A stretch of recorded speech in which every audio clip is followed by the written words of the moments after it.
Okay, I think it's 3:05, so we may start our webinar. So once again, welcome everyone to the second of our webinar series organized by GRTK committee.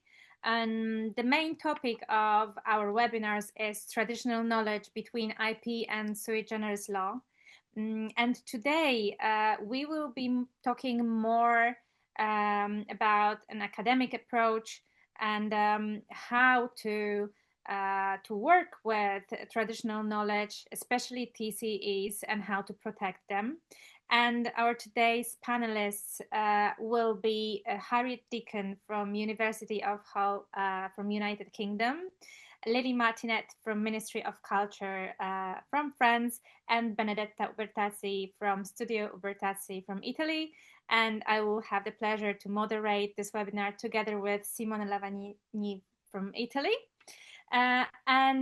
Before we get to the webinar, we would also like to welcome the chair of our GRTK committee, Karen Abraham, who will tell you a few words about our committee and how the webinar is going to be. As you probably can see that the webinar is being recorded and then it will be published on our YouTube channel. So if you cannot stay for the whole webinar, you won't miss it. You will be always you can always go back to it and listen to it on the YouTube channel. There will be Q&A after all the panelists speak. So if you have any question or comment, you can always write it in Q&A section. We will be then reading your comments if they are to a certain thought of the panelists, certain part of the panel. We will be reading them during the panel. If there are questions, we will be then handling the questions after all panelists speak. And after the webinar, there will be a brief survey, so we would highly appreciate if you participate in it. And now, Karen, the floor is yours. Thank you. Thank you so much, Julia, and welcome everyone to the webinar. As chair of the standing committee, I am very well, supported by both Julia Niedźwiecka and Takashi Komatani. The way we operate is that we do have certain activities which are focused on traditional cultural expressions, and some which are particularly on genetic resources, and some simply that overlap and just talk about traditional knowledge as a whole. I wanted to also talk about the distribution of the committee members. Thank you. And basically, the reason why I wanted to start off the webinar, and I don't want to take too much time, for those of you who are AIPPI members and your country is not represented there, please do consider joining us. One thing that we pride ourselves in our committee is our geographical diversity. We have over 27 countries represented by the 41 members, committee and observers in our standing committee. So, if a country that you belong to is not there, we'd love to hear your views. We'd love to have those jurisdictions also represented.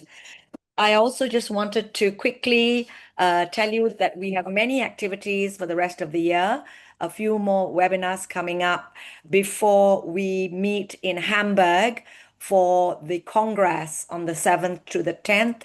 So if it's not in your diary, please save the date. Registration is already open. And do join us if you will be there at our AIPPI Cafe.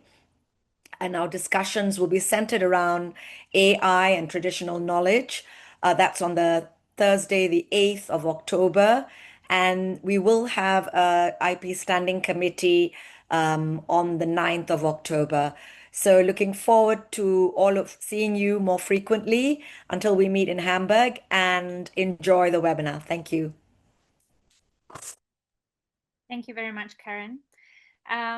So coming back to today's webinar, as I mentioned, it's traditional knowledge between IP and sui generis law.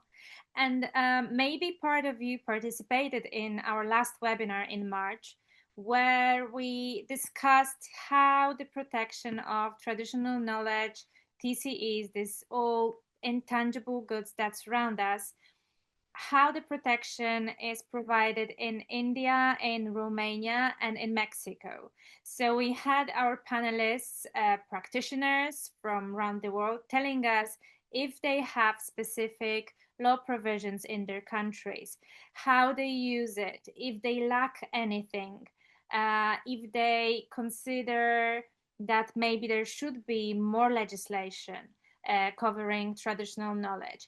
Maybe there should be less legislation. How to handle traditional knowledge, which is so vague, so untouchable, really. How to protect the knowledge and the creators who practice it. And what we were discussing is if IP, the tools we have, can be used, and how we can use it. And today, as I mentioned, we will be talking more generally about the topic. So, how do we see it? Is the topic crucial today? How we can protect the cultural heritage? How we can mitigate the risk of misappropriation? And I think what's most important, how we secure communities' rights, how not to devoid them of their protection that serves them and lets them grow without hurting their tradition, their heritage, and at the same time letting the world kind of benefit from what they worked in hundreds of years. And with all that, how to stay sustainable. So today we'll have three specialists talking about their approach. And our first panelist will be Lily Martinet from France, who is actually now associated with French Ministry of Culture. She also worked with UNESCO. And yes, she will tell us about the academic approach. And Lily, if you may share your slides.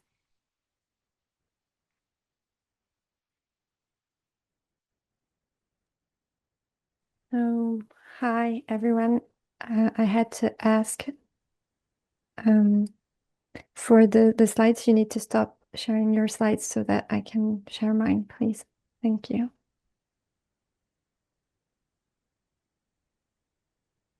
And so please let me know if you see the slides in full screen, if it's working or not. Do you see my slides? Thank you. We see both the presenter and the next slide. Okay, so you don't see the right thing. Okay. So I'm going to try again.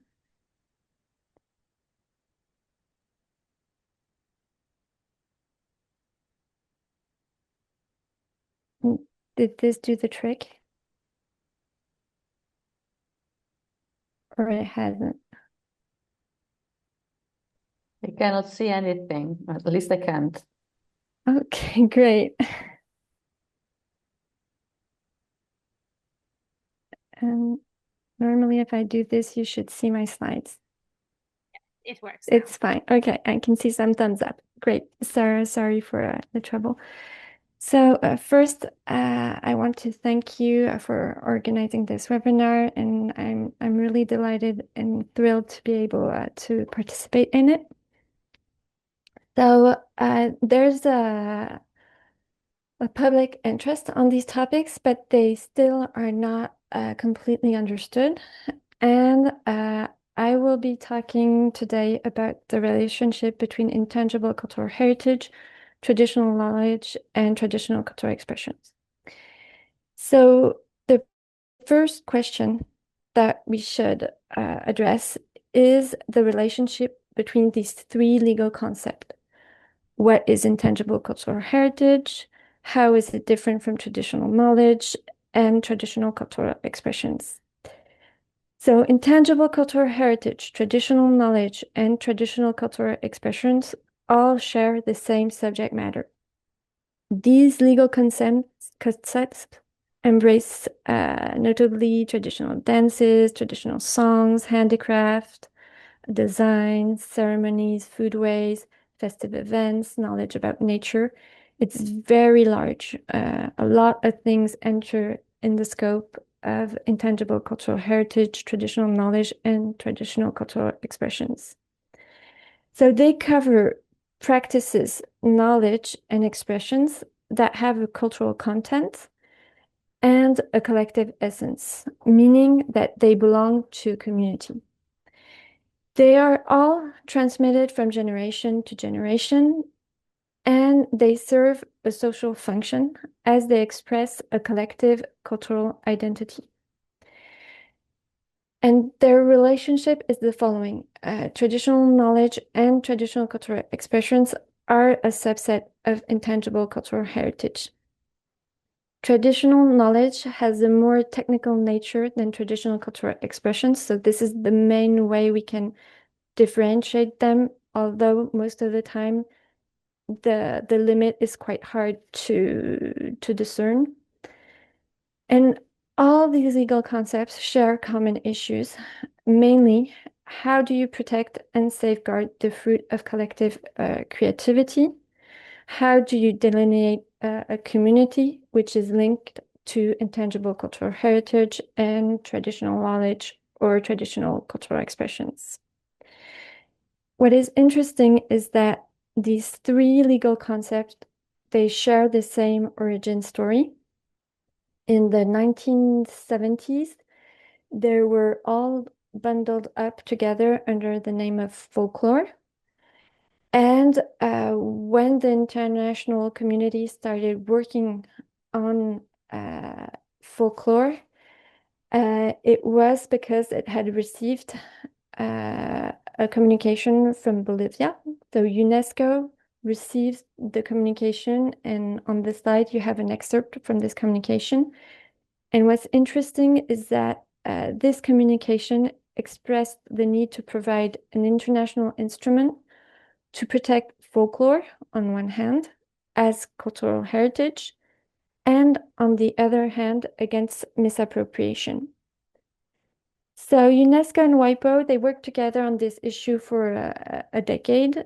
And in 1978, UNESCO and WIPO decided to split the examination of the protection of folklore into two different separate branches.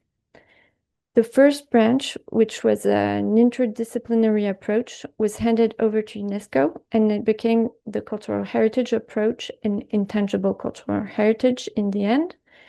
And the second branch, which focused on IP, was to be examined in association with WIPO.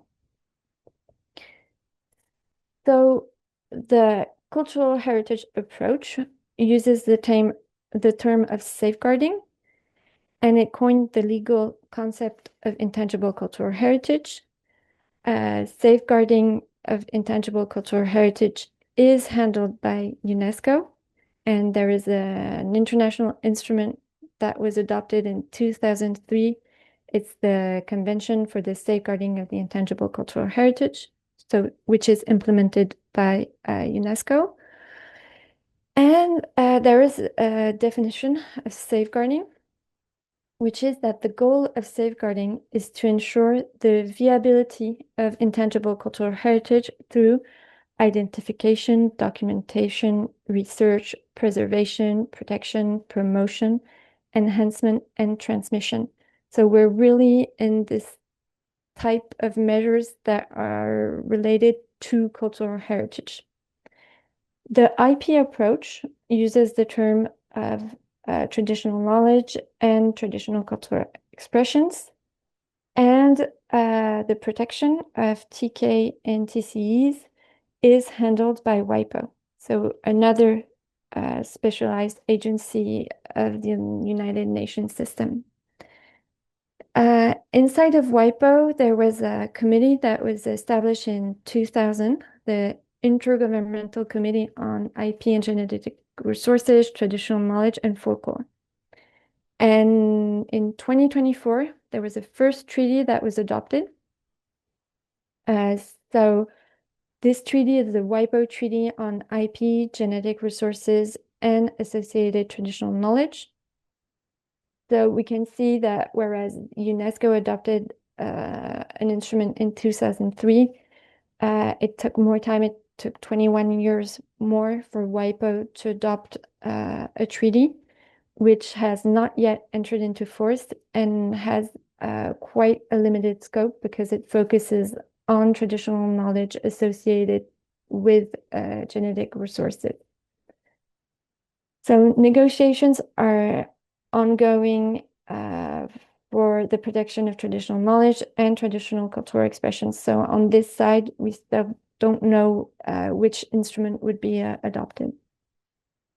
The main goal of the intellectual property approach is to protect traditional knowledge and traditional cultural expressions against unauthorized use by third parties. Sometimes it's called, for instance, cultural appropriation. So theoretically, intangible cultural heritage, traditional knowledge, and traditional cultural expressions are thought as separate, distinct approaches on a shared subject matter. Yet, in practice, confusions remain. In some cases, inscriptions on UNESCO's list of intangible cultural heritage are wrongly construed as establishing a kind of intellectual property right, and state may use, for instance, a reference to a nationality in the name of an element to try to transform the inscription as a sort of geographical indication. By doing so, states claim ownership over an element of intangible cultural heritage, and this practice has triggered conflicts over the implementation of the 2003 convention. On this slide, you have a recent example from 2024 of a conflict between Morocco and Algeria in relationship with the recognition of Kaftan. In this case, the Intergovernmental Committee for the Safeguarding of Intangible Cultural Heritage recalled that an inscription on the list of the convention does not imply origin, exclusive ownership, or intellectual property of intangible cultural heritage. But this does not mean that intellectual property is completely excluded from the safeguarding of intangible cultural heritage. Intangible cultural heritage has three dimensions: a social and cultural dimension, and also an economic dimension. For the economic dimension, intangible cultural heritage may be protected by IP protection. So we have several examples of elements of intangible cultural heritage that are associated with IP rights for their protection. On this side, you have an example from Greece, which is a geographical indication that was registered in connection with the know-how of mastic cultivation. So I know that Benedetta's presentation will deepen this subject, so I'm not going to go more into depth into it, but it's to say that there is IP that comes into play in the safeguarding of intangible cultural heritage. Similarly, there is ethical principles that were adopted in the framework of the 2003 convention, and In these ethical principles, there are two principles that bridge the gap between safeguarding intangible cultural heritage and protecting it through quasi IP rights. So you have these two ethical principles 7 and 8. And in ethical principle 7, there is the recognition of the protection of moral interests of the community. And this protection of moral interest implies that communities are recognized as the creator of an element. It prevents the use of intangible cultural heritage without prior consent and protects it against distortion or mutilation. Material interests relate to sharing of benefits that are derived from the exploitation of intangible cultural heritage. And both of these interests, moral and material, are at the heart of the protection of traditional knowledge and traditional cultural expressions against unauthorized use by third parties.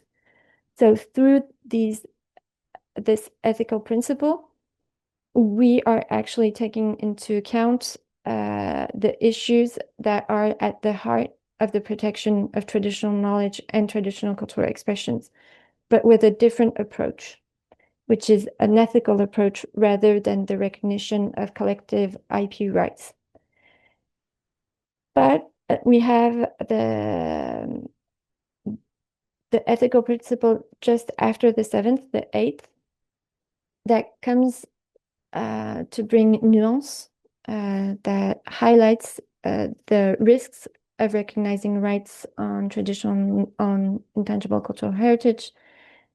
And this ethical principle raises the issue of respecting the dynamic and living nature of intangible cultural heritage. It stresses that authenticity and exclusivity should not constitute obstacles in the safeguarding of intangible cultural heritage. In 2003, a guidance note was adopted by UNESCO on the economic dimensions of intangible cultural heritage safeguarding. And this guidance notes is really, really interesting, I think, for lawyers working on traditional knowledge and traditional cultural expressions.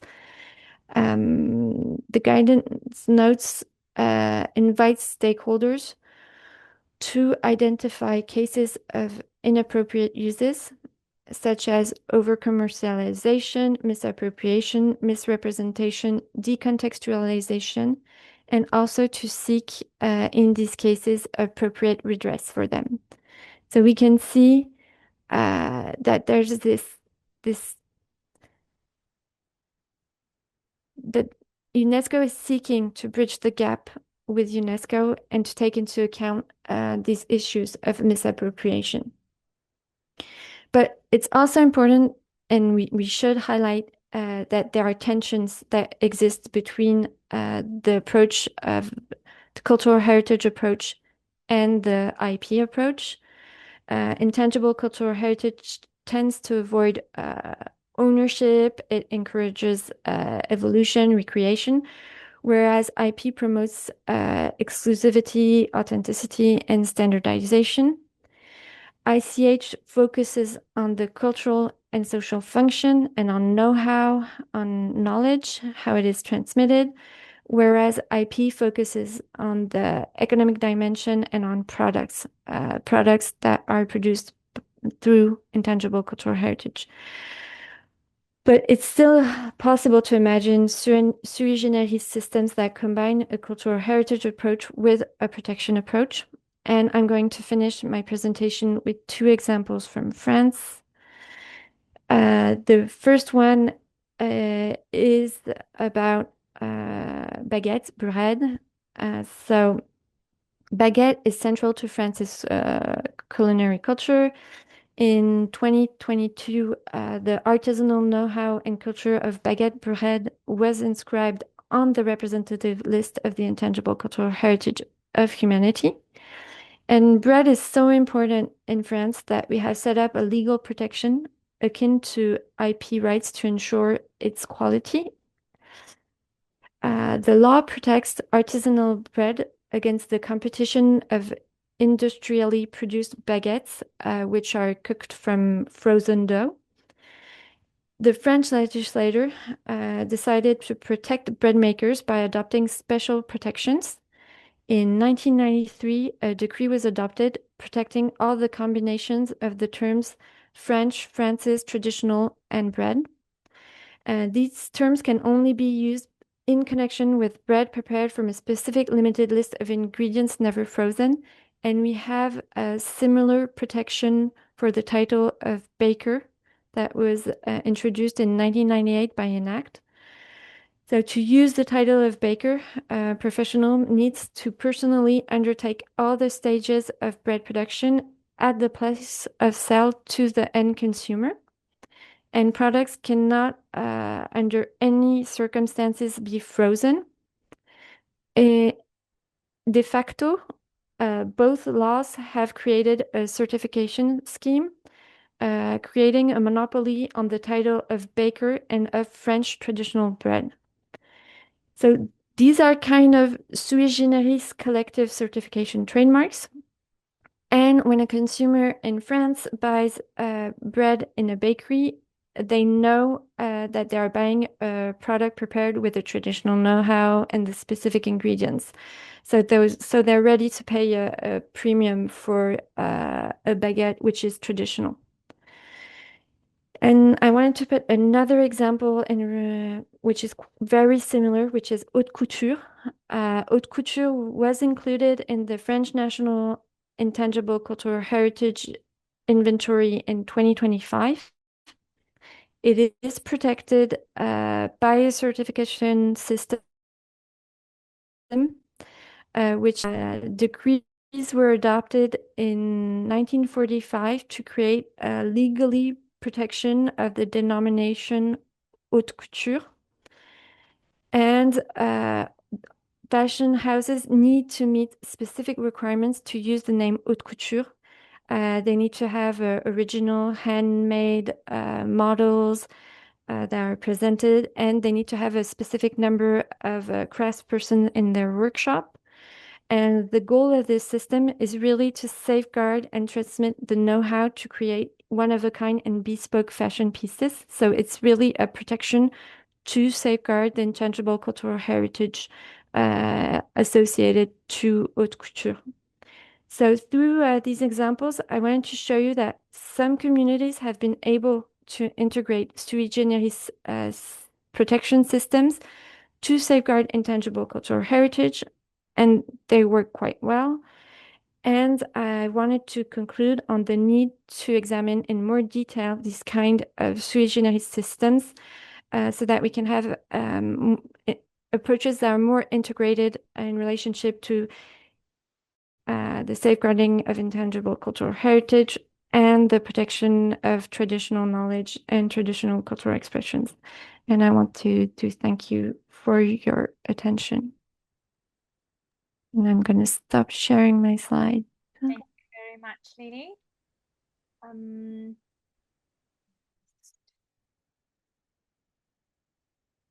Just my presentation ready, so you can see it. I don't know if it's working or not. No.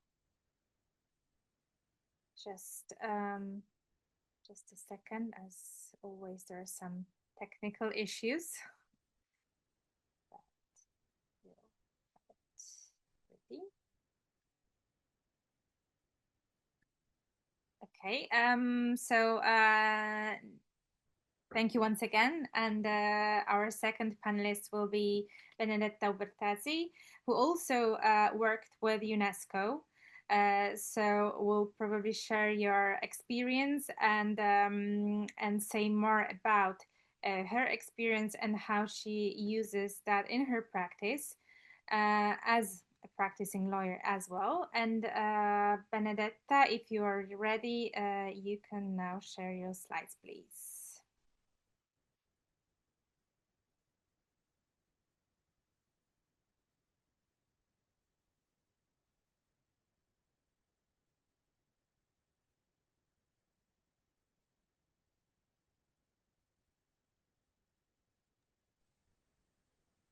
Hello, everybody. Do you see my slides? My Yes. presentation? Yes. Okay.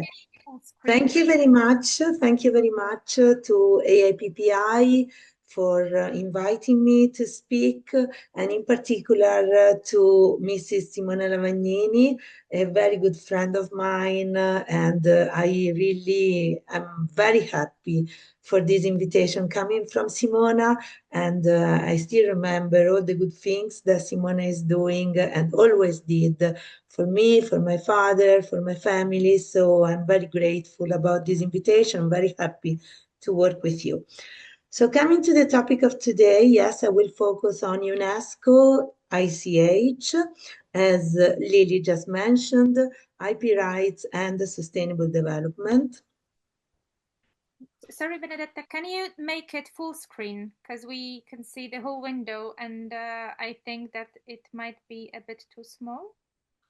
Yeah, unfortunately, this is a PDF, so this is the best that I can do. Let me see. No, this is even worse. So this is it.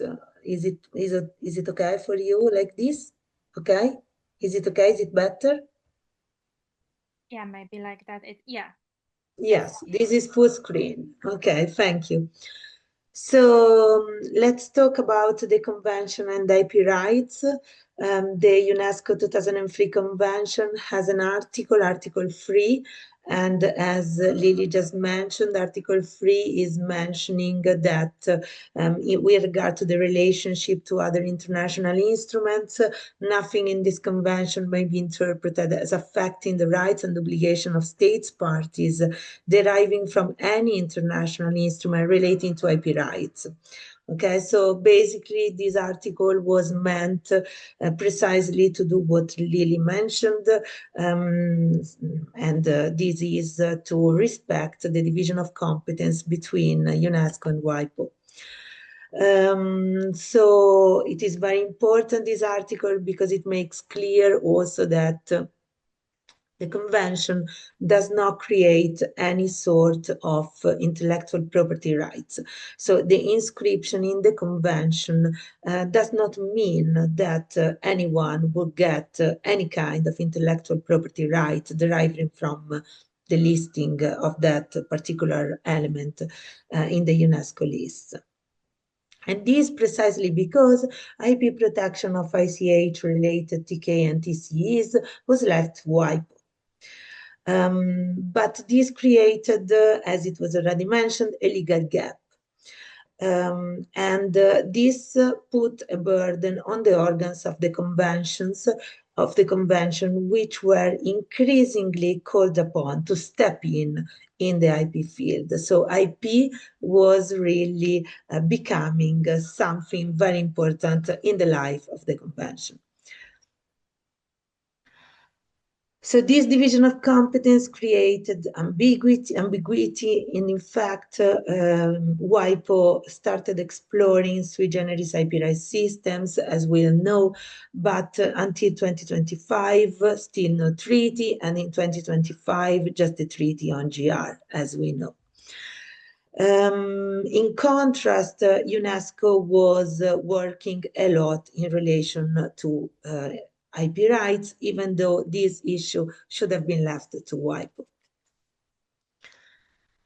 So what the convention actually says is not only Article 2.3 of the convention that is relevant, but is also Article 13 that states that member states shall adopt appropriate legal measures to ensure safeguarding, development, and promotion of ICH.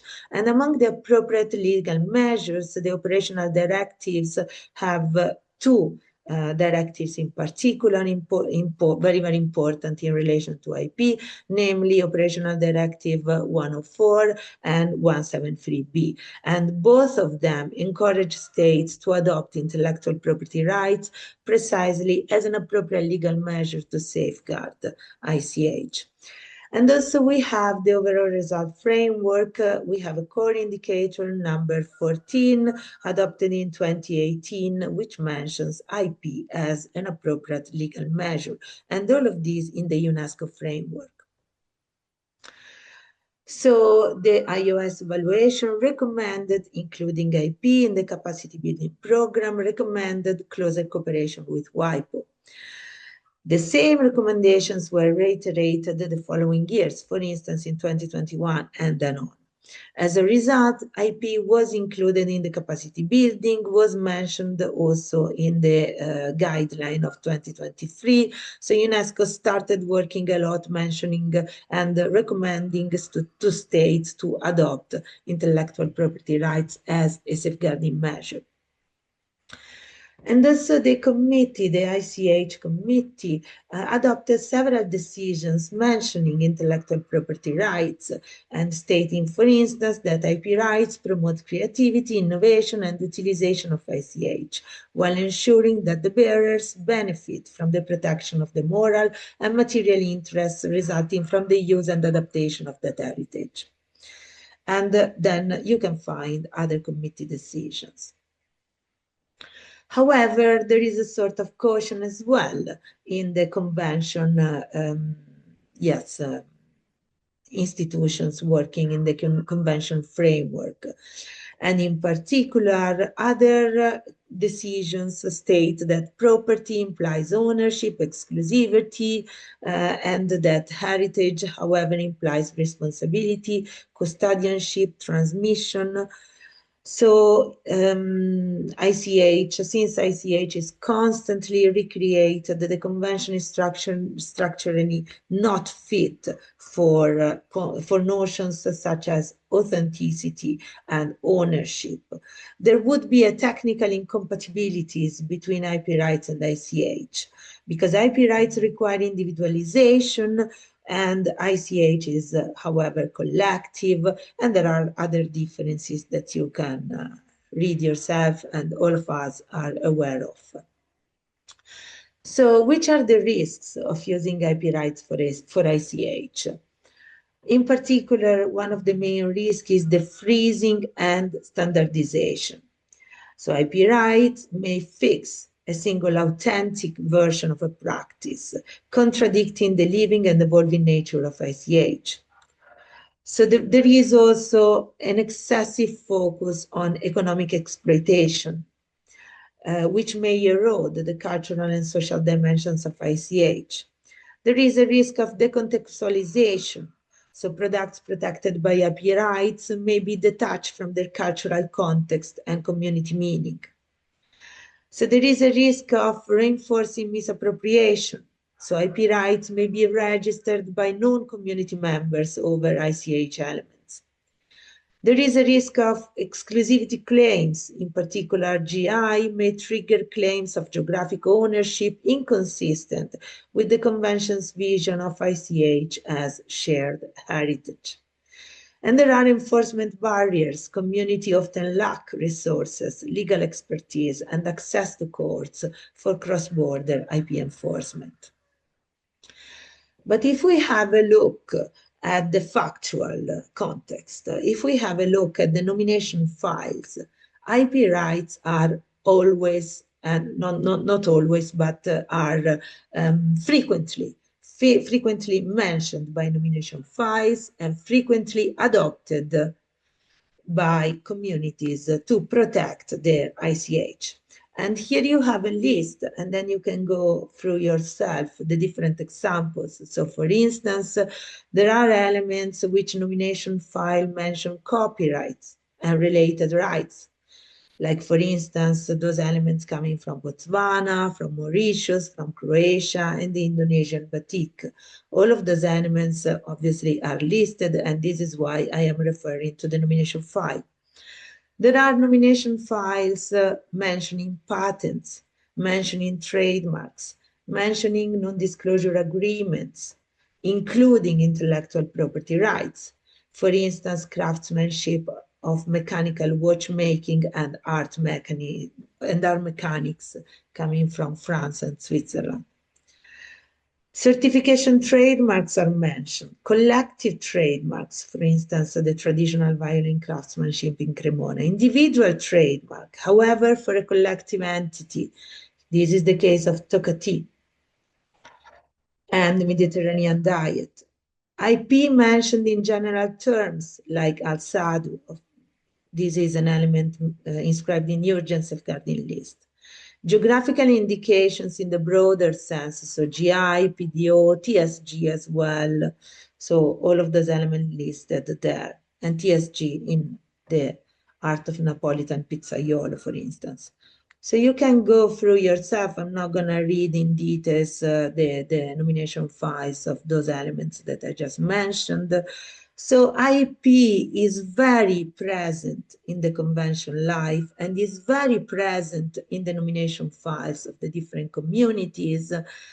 Nomination file which was submitted by states party to the UNESCO and evaluated by the UNESCO evaluation body and by the committee and inscribed after a positive and favorable decision of inscription by the committee itself. Nomination files also link IP and sustainable development. So those are the SDGs that are always mentioned, and when we talk about IP as a legal measures protecting the traditional stake by the nomination files themselves. And the relationship to the SDGs is also explicit in the overall results framework and in the operational directives, because we have to make very, very clear, and we all know that it's not just the convention, once again, but there are many other legal instruments associated to the convention that render the convention, yes, applicable in everyday context. So it is very, very important to remember that IP rights are neutral instruments. They can support or hinder sustainable development depending on how they are used, of course.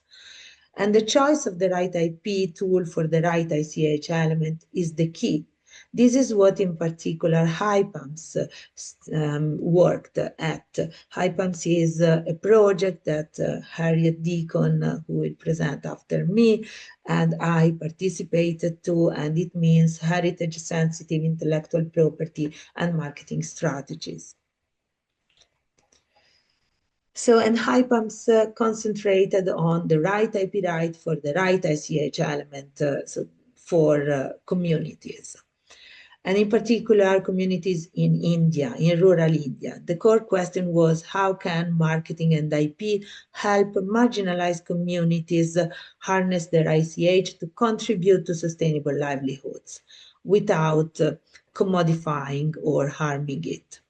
And 4 interconnected teams of the HIPAMS canvas were at stake: maintain the heritage skills repertoire within the community, enable heritage-sensitive innovation, enhance the reputation of the community and their heritage, empower the community in the relationship with others. 4 principles for heritage-sensitive intellectual property. So the roots and fruits tool, the roots, core ICH knowledge, skills, values, enable the growth of fruits, different products and performances. IP protects the fruits without freezing the roots. IP is used primarily for positive protection and communication, not for carving out exclusive territory through defensive enforcement. So 5 factors were used for selecting the right IP tool. Factor 1, theoretical framework. IP rights must be understood in light of their justifying rationale. So IP strategies are not designed in a vacuum. So we worked a lot with communities to understand their needs. It's not like someone puts a lawyer, for instance, an IP right on the community without understanding the context. For sure, this is obvious, quite obvious, but not always it happens like that. Factor 2, alignment with marketing strategy. IP supports the marketing strategies and not the opposite. Factor 3, enforcement reality. For most ICH communities, IP enforcement is an issue, is impossible, so to say. Factor 4, individual versus collective nature. Some IP rights are communitarian by nature. Others are individuals. So this is very clear. We are working in a community context. Factor 5, community association. If a community association exists, collective IP rights can be managed by that body. Overarching principle, IP rights should be used as tools to underpin marketing and support sustainable livelihoods, as we just mentioned. So it is very, very important to make communities understand that different and multiple IP rights can work for one single element. And this is difficult because they don't always know this, they don't always get it. So in that particular case, for instance, in the case of Patachitra, which are the paintings that you can see in the picture, so it was adopted a geographical indication, but there were also copyright and performance rights at stake. There was an eco-packaging with QR code strategy, with copyright associated, and art codes. In that particular cases, there was a community association, and during the AIPPI project, there were several discussions going on, and at the end, a decision. It wasn't necessary to register a collective trademark because a trademark already existed in India, even though it was not registered. So why should the community register if they already had a trademark? So it is not always necessary to register. So in context of limited resources, unregistered collective tools should be preferred.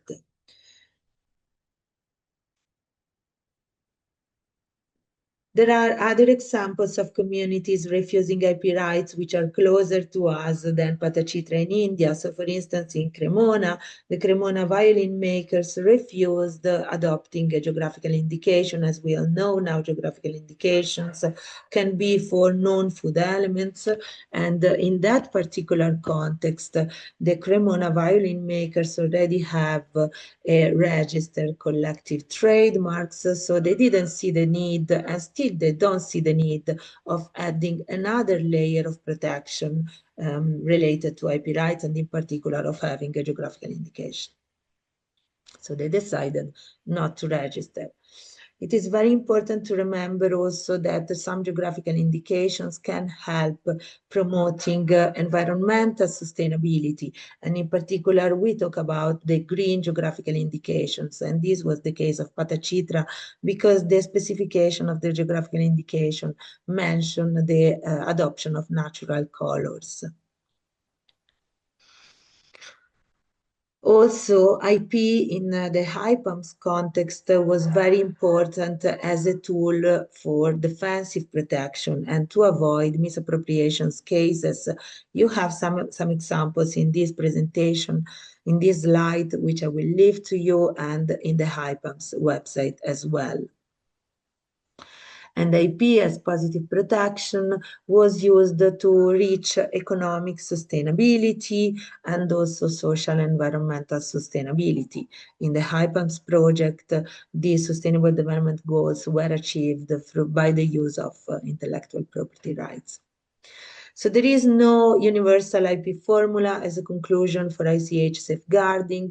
The right tool depends on the nature of the ICH element, the structure and governance of the community, the main threats. So is it misappropriation? Is it industrial copying? The contextualization, what is the threat?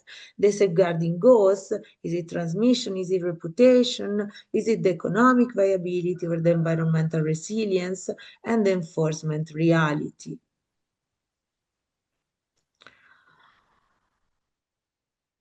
So IP professionals working with ICH communities should prioritize community participation in IP decision, use IP primarily for positive promotion rather than defensive enforcement, consider hybrid strategies combining registered rights to unregistered tools, be aware of the convention's values, and embed the sustainable development criteria. The ultimate test: does the IP strategy support the viability and vitality of the ICH for the benefit of the communities? If yes, it is a good strategy. If not, it should be reconsidered. It's not really needed in every single case, NIP protection. Here you may find some references, and I really thank you for the attention you gave me in this presentation. Thank you. Thank you. Thank you very much, Benedetta. I think it's amazing. And yes, it's especially the visuals, the examples you gave were great. And now we will have our last presentation of Harriet Deacon, who is now associated with University of Hull, but was also linked to the University of Cape Town and Cambridge, and has international experience. So Harriet, if you can now share our slides, your slides with us.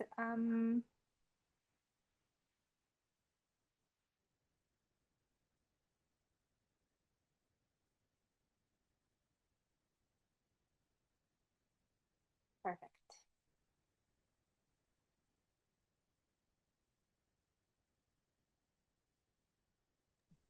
Right. Thank you very much. And thank you for inviting me to talk today. I'm following on from the previous two speakers, whose work is very relevant to mine.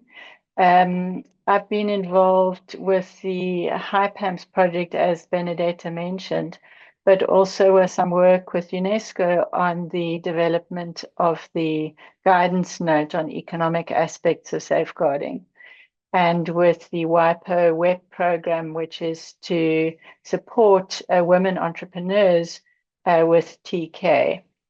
So one of the topic I'd like to speak about is to just give some insights from a couple of different projects I've been involved in over the last 8 years or so, trying to look at what really has mattered to heritage entrepreneurs in using IP rights or other tools to support their businesses.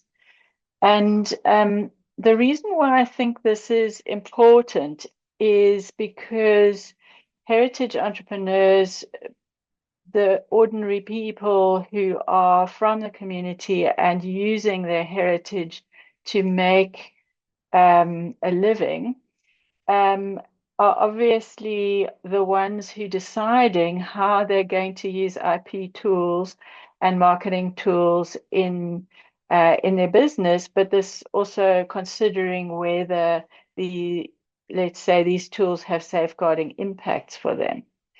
And as Lily has mentioned, applicability to TK, which is why the education in the WIPO environment on how to provide a sui generis protection. And in many national contexts, sui generis protection has been available for many years already, and some communities have been using them. But the sui generis TK protections, like conventional IP, don't guarantee safeguarding, of course. And I think there have been some challenges for the heritage entrepreneurs that we've worked in various projects, not just in, let's say, selecting the right IP from a conventional IP basket for the right elements or the right context, but also in actually using sui generis TK protections. And this is partly because sui generis TK protections don't cover always the ICH involved. Sometimes I think the kinds of very much narrower TK protections that Lily was talking about, very specific to haute couture or a very specific kinds of geographical indications protection, are easier for communities to access because it's more specific, they know more about them. I think the other challenge with sui generis TK protection is sometimes the legislation confers state ownership over the TK rather than enabling communities. And so Indigenous and local community members may not benefit directly. And I think another challenge with sui generis TK protection, which doesn't apply always to conventional IP, depending on how the registration is done, is it's very difficult to protect and enforce across borders. And so that's why the WIPO discussions have been going on for so long, is because they're trying to provide some kind of cross-border protection that's normally very difficult, except at a regional level. So I really think that if we're talking about this question of IP protection supporting safeguarding of intangible heritage or being used by heritage businesses, we've got to really think not just about scope, but about usability and applicability, as Benedetta started to mention. And so I'm going to mention a few general insights I've had through various projects we've been working on. A couple of these are the HIPAMS projects that Benedetta mentioned, which was HIPAMS in India, looking at West Bengal, 3 different communities there. And then HIPAMS Kyrgyzstan, which was British Council Creative Spark funding, also with Benedetta, led by Charlotte Veldy again, with an NGO in Kyrgyzstan, again looking at heritage entrepreneurs in small businesses across Kyrgyzstan. And some let's say some lessons have also come through the work on the UNESCO guidance note and work I've been doing now on toolkits that are trying to, let's say, bring experiences from different heritage entrepreneurs into a more, let's say, global perspective. At the moment, Frida Owuzu, who's in the audience, I see here, welcome Frida, is with me and a number of other people, including our co-I Alliance Key, looking at data governance and digital AI literacy for heritage practitioners in Burkina Faso.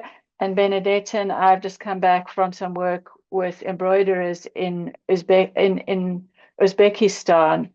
talking about what they need as small businesses there. So it's what I'm going to say is really from some of these projects, which are not global necessarily in their scope, but I think it's really important to consider what have been some of the common experiences of the feedback from communities on these projects. So Benedetta's already mentioned that with HIPAMS, what we're trying to do is consider the heritage issues alongside the marketing and IP issues, and to think about heritage-sensitive business strategies effectively. So what are some of the common patterns I've seen across the different projects? I think one thing that is very important to consider is that heritage entrepreneurs are often unaware of their rights in both conventional and sui generis IP systems.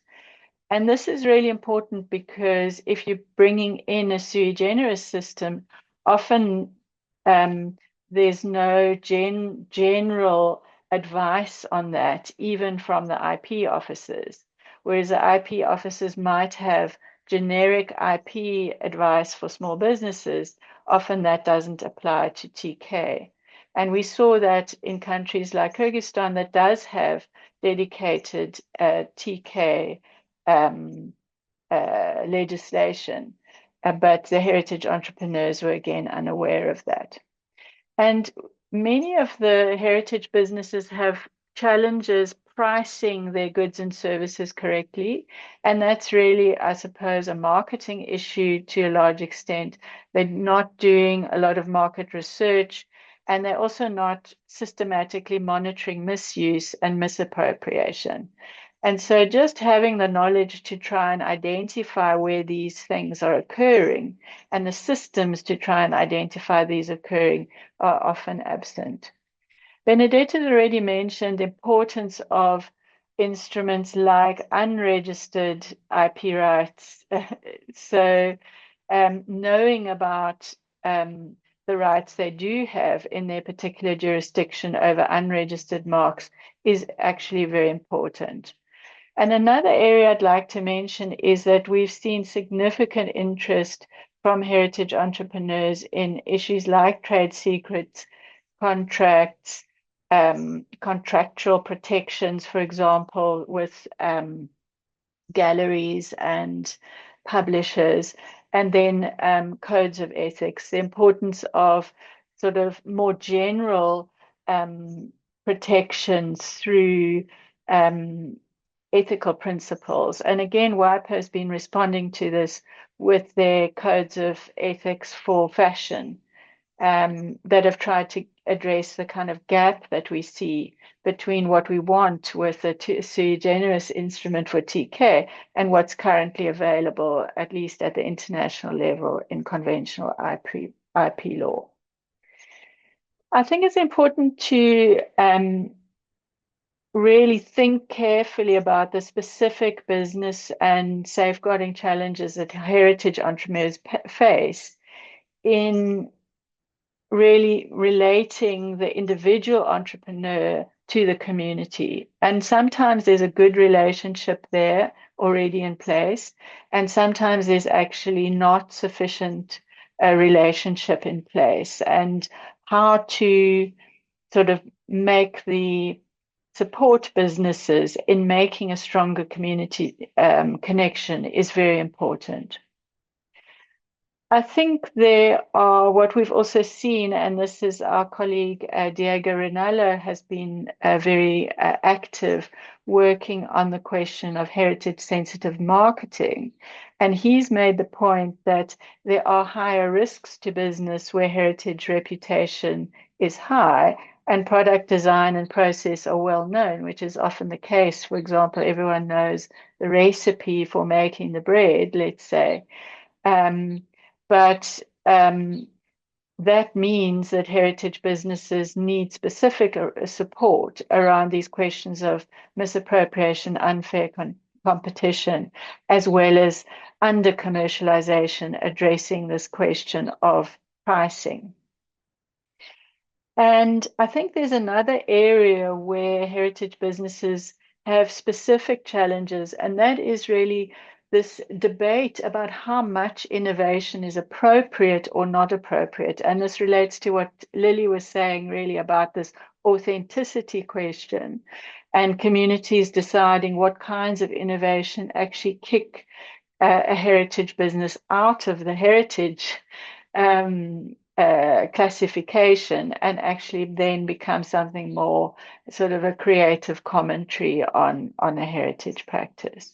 And so this question of how communities of practitioners decide at what point something becomes decontextualized or taken out of the heritage context, and at what point businesses veer into over-commercialization is really a question of how heritage practitioners relate to the conversation within the community. And I think that we don't really talk enough about how to address some of those challenges as a collective challenge. I also think that these collective benefits of being part of a community, a part of a heritage community, bring collective problems. And the gold standard of collective consent, credit, and compensation is really hard to either measure or achieve in a realistic way. And often you see what's happening in the discourse around heritage business and is often really defining the community in a very, very narrow sense in order to achieve these questions of consent, these ideals of consent, credit, and compensation. What we've also seen, as Benedetta mentioned it a little bit, is that registration of collective IP rights can often bring with it real challenges because the way in which the legislation is drafted makes it very difficult to manage collective IPR. And so you often see communities wanting to register individual marks, but then manage them collectively. And so while collective organizations and collective reputation brings many benefits, for collective marketing and collective identity and management. It also brings a number of different tensions and challenges. So I'm just going to mention a couple of examples from the project. Benedetta's also mentioned a few of them, but the issue of community training was very important in all of the projects we've been involved in. The other issue that has been in all of the projects really important and highlighted by the community members is this idea of notices for individual practitioners, workshops, and events. So notices that, for example, say you can take a photograph of these things, but not those things in my workshop.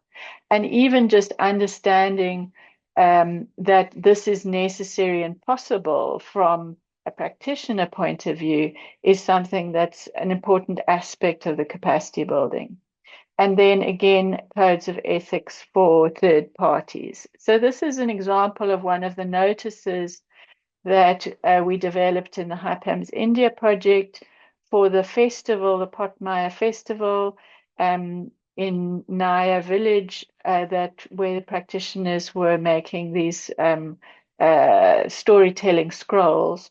And the festival notice helped to direct visitors towards using a specific promotional hashtag, as well as asking them not to share the video commercially and asking them to credit the name of the artist when they share the material.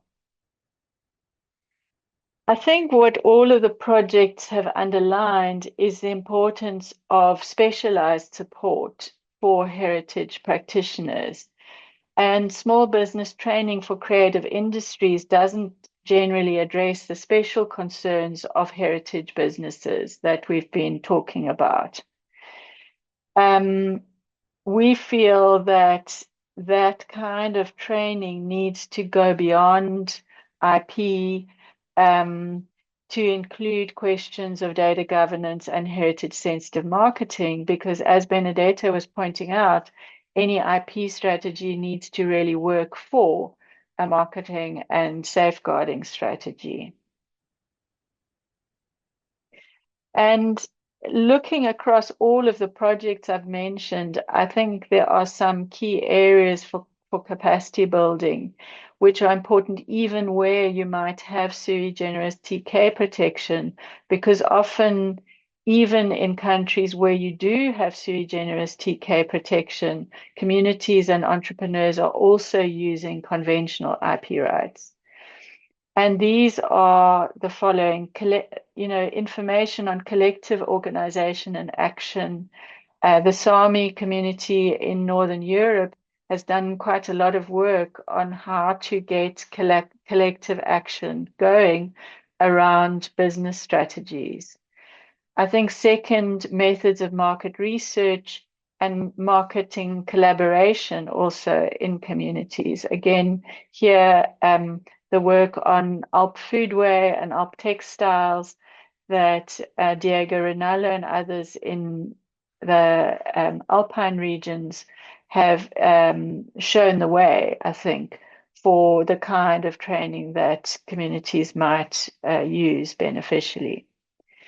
I do also think what I see across the board is a lack of, let's say, monitoring of how names and references to heritage are being used by others, and yet people are unaware of ways of tracking. Even tracking on the WIPO global brand database is generally absent. Heritage-related storytelling, reputation building strategies, as well as basic IP rights education, just the knowledge of what copyright is, what rights do you own as a creator, from the point of original creation is very important. Ways of controlling access to data. I know that in the previous seminar in this series, there was this discussion about design databases and closed databases such as Mahila Print and the Laos database. I think those are very important examples for communities. And then finally, ethics codes, I think, again, is a very important element of capacity building programs. Thank you. Thank you very much, Harriet. We are now past our presentations. And as you could see, we kind of navigated from the general point of view to the projects that we're running with this idea. And now I hand the floor to Simona. I think we can also start the Q&A session. So I haven't noticed any questions yet from the audience. Maybe there will be some. So Simona, now it's your turn, please. Thank you, Julia. Thank you for allowing me to close with a few remarks this session. Let me thank, of course, the panelists. I think that the presentation has been really extremely interesting and made a lot of suggestions that I can touch upon from my point of view of mainly an IP lawyer, especially from a country which is Italy, that in my opinion has not a deep understanding of this topic, even though in my opinion there are also a number of areas where the same goal and the same interest that interest traditional knowledge emerge, like for instance the protection of cultural goods, or many other discussion going around, for instance, historical trademarks or part of the countries where there are specific production or even old production which are not really sustained any longer. Now, from the point of view of IP, I think that your suggestion have been very, again, interesting. However, I think there is and still remains an issue between the discussion around moral protection and the discussion around economic exploitation. I think that the economic exploitation of this good is extremely difficult and sometimes struggles with some principle of IP, and I'm not sure how this could be crafted in a different sui generis protection. Setting aside the issues that you have already mentioned about, the subjects, I mean, community, collective subjects, individuals. I think that one of the greatest issues that you haven't touched upon, and maybe this is my question for you, is duration in relation to access and therefore sharing of this knowledge. I see a tension between the fact that, setting aside know-how, all IP rights come to an end.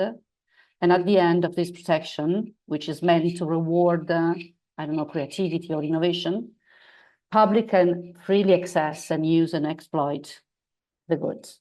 While, if I understand correctly, one of the pillar in this protection that we envisage for our traditional knowledge is this duration over time. Of course, one issue is protecting the dynamic development of the assets, but at the same time, we do not see any real end to this protection, and therefore, how is the public access correctly granted? So, I know that there are also other questions that Lily already made and a few other. But I would be happy if any of you could shortly address this, if it's all possible.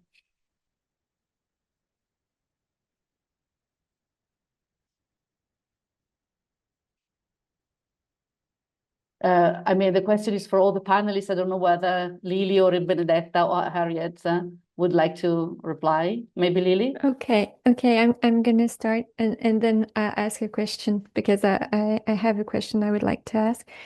I think that the question of duration might be resolved through collective IP rights, like for example, geographical indications, where the limit of time is they are renewed, so there's not really a limit of time. It's the same thing for trademarks. But the tension is between enabling a dynamic culture in intercultural dialogue and exchanges from different cultures to create new traditional expressions, new intangible cultural heritage. So it's also a question of balancing between protection and the possibility to get inspired by intangible cultural heritage. So I don't think that there's an equation that you could apply to all intangible cultural heritage, and that we're more in a bespoke type of solution where we need to think a specific solution for each intangible cultural heritage. And we can't apply a blanket right that would work for everything. And I had a question for Benedetta and Harriet, and I imagine that you will also answer to Simona's question. I was wondering if you had the chance to get follow-up on the HIPAMs, because it's been 5 years. If I'm right, it was 2021. I was wondering, do you know if there are still effects in the communities? Thank you.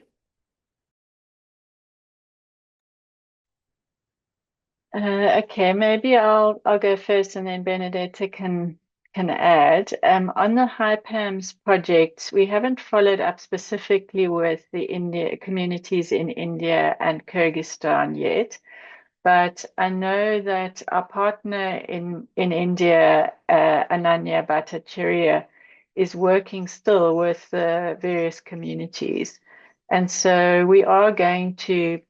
And I know that they're still doing well, but I don't think we've done a specific, let's say, re-interviewing on how things are going, specifically on the metrics that we used for our project. But she's still working very closely with those communities, and they're still benefiting from some of the measures that they put in place in the HIPAMs project. I suppose the biggest legacy of the HIPAMs project has actually been to inform a number of other projects that we're involved in. For example, the Ecomeros one that I'm working with Benedetta on, and the one in Burkina Faso. So it's had children more than an extended additional research project. I think on duration, I just say very briefly that generally speaking, what you want with sui generis protection is an ongoing duration and not the necessity for repeated registrations. So in the GI system, or let's say renewal of trademarks, you can achieve that. And in a lot of the African TK sui generis law, it is in perpetuity, the protection for TK. But as Lily said, I mean, maybe what one actually needs is to revisit some of those things periodically, because the heritage or the TK might have changed so substantially that people want to redefine it in some way. And I don't think, I don't really think that we've had enough discussion about the idea of bespoke TK protections and the value of that, rather than, let's say, a sui generis law that just copies the IP protections and then applies the scope more broadly to TK. So I think this is a very important area of further. Thank you very much. There are a number of questions from our public that I would like to ask to the panelists. One is coming from Anson C.J. Jose. I hope I pronounce it correctly, from India. He asks the following: does TRIP adequately protect collective or community-owned knowledge? Why or why not? And then, can traditional knowledge really be owned by an individual under TRIP-style IP? And finally, is intellectual property truly property, or is it a legal myth when knowledge is collectively created? One of the panelists would like to, maybe Benedetta, who has not replied yet. Yes. Thank you, Benedetta. Okay, no, don't worry. Thank you very much for these questions. As we all know, for instance, the TRIPS agreement talks about GI. So GI are a tool that are applied in the context of intangible cultural heritage. So we may say, of course, that TRIPS protect ICH as well, if I understood the question correctly. And yeah, is it IP a real property? This was the other question, I think. So yeah, it can be a collective property as well as an individual property, as we'll know. So, and we can have both kind of property at the same time. So yes, it is very much comparable to tangible property.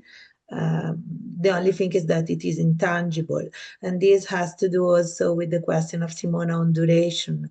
So this is a living heritage, this is intangible, and if we scrutinize this issue from a too much theoretical point of view, of course, it seems very difficult to combine IP with something that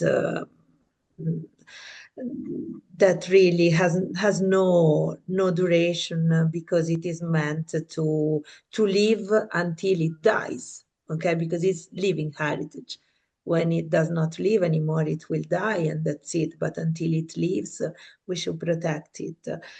So without a duration, how is it possible? The IP world is very much used to work with time limitation, precisely to allow the others that are excluded to start being included at a certain time in the timeline. However, even the ones that belong to the community, to the same communities that we are working with, may have, when we talked about roots and fruits, what do we mean? So the metaphor that we usually use with the community is a tree, and we say that the tree can develop apples today, but tomorrow can develop, I don't know, like cherries. And as long as the roots are the same, and who should decide? The community should decide, not experts, but the community. If today they want to have cherries instead of apples, is this still the same intangible cultural heritage? Or should we say this is a new thing? From now on, we start calculating the time again. So in practical terms, what I want to say is that this concept of duration does not have much of a sense when we work with communities, not even inside the same community, because the members of the community start developing their creations in a different way than it was developed before. So, because this is living heritage, okay? So traditional IP rights are perfectly suitable to work with ICH and sui generis IP rights as well. Thank you very much. There is another question from William Hilson. Has any work been done in relation to the potential for conflict between protection for TCEs and TK and other human rights protection, for example, freedom of expression? For example, if artists within a community holding collective rights intentionally produce works which were non-compliant with traditional methods or iconography, as a form of political protest, for example, could there be a potential risk that sui generis rights could be used to attempt to restrict that expression? And if so, how might such risk be mitigated? Who wants to take the floor? I'll start with that one. It's a really interesting question, actually. I'm not aware of any specific cases where this happened, but I would say that some of the legislation, the sui generis legislation that I've seen, says that it only protects things that are actually traditionally produced, let's say a traditional product. And so if you've changed it so much that it's not identifiable within the legislation as TK, then that legislation wouldn't apply. And so if you're using something that's completely outside the traditional context and is actually changing things significantly, it may not fall under the sui generis legislation. But it does depend how it's framed. So you could imagine that this situation could arise potentially.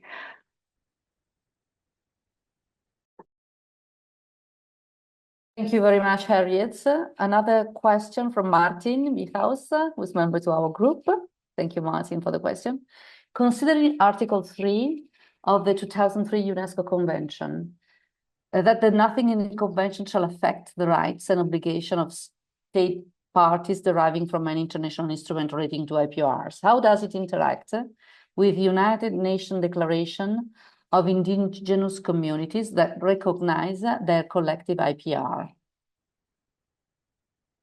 I think this question relates to the presentation and the reference that Benedetta made to the Article 3 of the UNESCO Convention, saying that nothing in the convention shall affect the rights and obligation deriving from an international instrument relating to IPR. And Martin wants to say how this interacts with the United Nations Declaration of Indigenous Communities that recognize their collective IPR.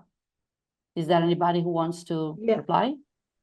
So if I may, it means that that declaration will stand still. So it means that nothing in this convention will preclude that declaration from applying in the relevant cases.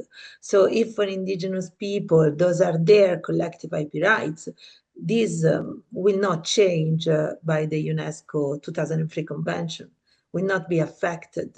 So for the indigenous people at stake and the countries recognizing that declaration, that will be collective IP rights of the indigenous people at stake. Okay, maybe I freezed. Thank you, Benedetta. There is another, I think, final question. I'm aware of time here. From, I suppose, correct me if I'm wrong in the pronunciation, Nilce Ekanzi,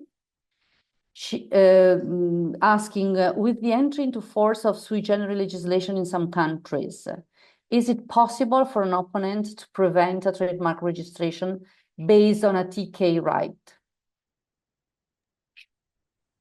So I can answer this question. There are some sui generis legislation that provide for defensive protection and bar registration of trademarks that incorporate traditional cultural expressions or traditional knowledge. And it's the case, for example, in New Zealand with Maori traditional cultural expressions. So there's this possibility of blocking trademark registration. Thank you very much. Julia, if you want to close and wrap up, Yes, go to you.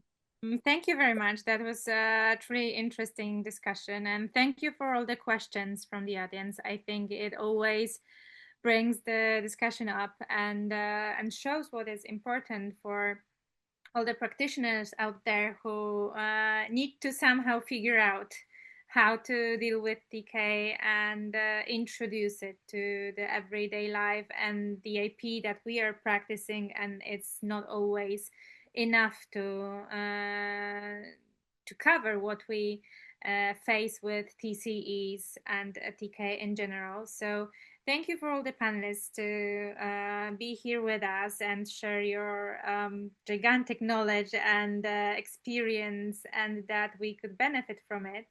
I hope you will join us in the future as well. And maybe we'll hear about some developments in the project you're currently running. So thank you very much. There is also one question if there will be an access to the webinar. Yes, the webinar is being recorded and will be uploaded to a YouTube channel probably within a few days. So of course, it's always possible to come back to it and watch it.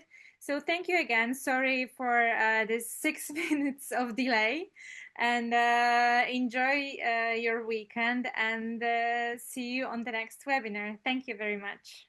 Thank you very much indeed. Thank you. Thank you. Thank you.